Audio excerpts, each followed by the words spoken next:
كارما معلش يا حبيبتي، كنت عايزاكي تحميني. بقالي كام يوم بطلب منك وبتقولي لي مش فاضيه. الجو حر وانا حاسه ان جسمي كله بيهرشني. معلش 5 دقايق بس من وقتك استحمى واخرج على طول. ماما اكيد مش هقدر دلوقتي. انا بصراحه بحسك ان انتي بتطلبي مني الحاجه في توقيتات غريبه جدا، كانك ما بتاخديش بالك ان انا طول اليوم بلف بره وبشتغل وبرجع على اخري مش قادره اعمل اي حاجه. معلش يا حبيبتي حقك عليا. الله يعينك، انا ما باخدش بالي، انتي فعلا طول الوقت تعبانه بره وشقيانه. طب حطي لي الغدا اكل لقمه طيب. ماما اكيد انا مش هلحق اعمل دلوقتي غدا.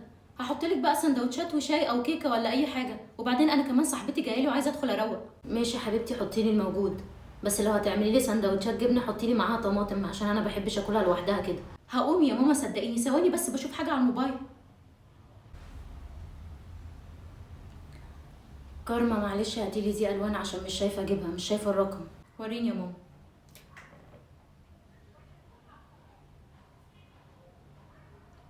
ماما انا مش عارفه اجيب القناه العجيبه دي، اتفرجي على اي حاجه، دي الوان ايه بس؟ طب خلاص اقفليه ملوش لازمه، انا كده كده ما بتفرجش. معلش بس لو ممكن هاتيلي الدواء بتاعي. حاضر يا ماما هطفيه. وبالنسبه للدواء كل شويه تساليني عليه واقولك خدتيه خدتيه خدتيه وترجعي تساليني تاني، انت بقيتي بتنسي ولا ايه؟ معلش حقك عليا، انا بقيت بنسى كتير فعلا. مش عارفه مالي. عموما قريب ان شاء الله هعمل عمليه المراره واريحكم كلكم من وجع الدماغ ده. تعملي عمليه ايه وامتى يا ماما؟ هو انا هقدر لما تعملي العمليه افضل قاعده 24 ساعه معاكي واسيب بقى انا شغلي وحياتي وكل دنيتي واقعد لك؟ ما تشوفي اخواتي التانيين، واحده 24 ساعه ما بتبعتش لاولادها والتانيه على طول بتتهرب، كل شويه تلاقي لك حجه مع انها بتروح النادي وتروح كل حته بس ما بتقدرش تجيلك انت هنا. طب وانا يا كارما هشد اخواتك من بيتهم واجيبهم بالعافيه هنا يقعدوا جنبي وياخدوا بالهم مني؟ ما كل واحد شايف وعارف حالتي. انا بصراحه حاسه ان انا بقيت تقيله عليكم.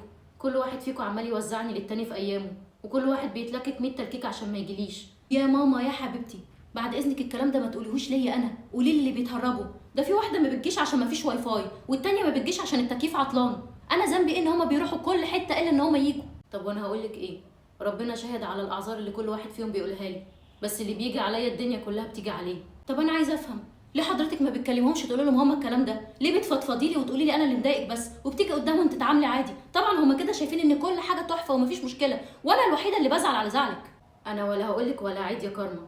اللي اعرفه ان انا كنت جايه الدنيا دي بصحتي، وفضلت اخدم فيكوا واشيلكوا انتوا وعيالكوا.